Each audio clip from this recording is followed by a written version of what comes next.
Dunyoda bilan O'zbekistonda ham aynan o'sha hozirgi bizni masalan Shahrisabz yoki Qashqadaryo miqyosida narx-navo qanaqa tafovut qiladi? Ya'ni butun dunyoda narx boshqa bo'lishi mumkin. Bizda narx boshqa bo'lishi mumkin, lekin xizmat o'sha, mutaxassis o'sha, apparat o'sha.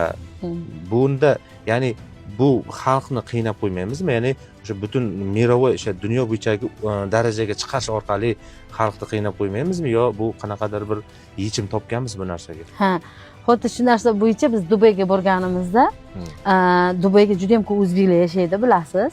O'sha narsa bo'yicha ustozimiz biza endi hammadan Instagram bor, shaxsiy brend yuritadi, Telegram bor. O'sha yerda Dubayda biz o'zbeklar, ya'ni o'zimizni kuzatuvchilarimiz bor ekan. Ayniqsa ustozimizga shunaqangi ular tushdi. Keling, biz o'zbeklar juda ko'pmiz, hamma klientlar topib bera olamiz biz sizga. Bu narsa bo'yicha juda ko'p, bu yerda juda ham qimmat. Shu narsani o'zlaring tashkil qilinglar, shuni klinikada.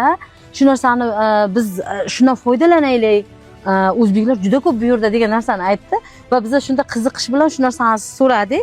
Bitta labioplastika muolajasi $3000 ekan endi bu yoqda, Dubayda $3000 hisoblanar ekan.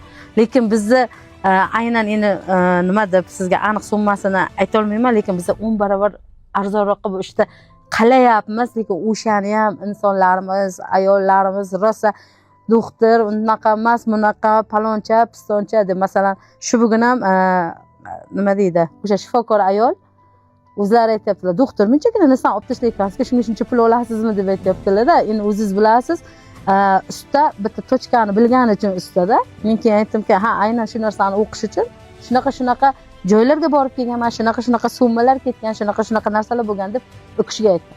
Dunyo bo'yicha bizni olayotgan, bizni qilayotgan muolajamiz juda arzon. Dunyoda bilan O'zbekistonda ham aynan o'sha hozirgi bizni masalan Shahrisabz yoki Qashqadaryo miqyosida narx-navo qanaqa tafovut qiladi? Ya'ni butun dunyoda narx boshqa bo'lishi mumkin. Bizda narx boshqa bo'lishi mumkin, lekin xizmat o'sha, mutaxassis o'sha, apparat o'sha. Bunda ya'ni bu xalqni qiynab qo'ymaymizmi? Ya'ni o'sha butun mirovoy o'sha dunyo bo'yichagi darajaga chiqish orqali xalqni qiynab qo'ymaymizmi yo bu qanaqadir bir yechim topganmiz bu narsaga? Ha, xuddi shu narsa bo'yicha biz Dubayga borganimizda, Dubayga juda ham ko'p o'zbeklar yashaydi, bilasiz.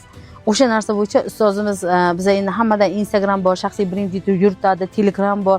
O'sha yerda Dubayda biz o'zbeklar, ya'ni o'zimizni kuzatuvchilarimiz bor ekan. Ayniqsa ustozimizga shunaqangi ular tushdi.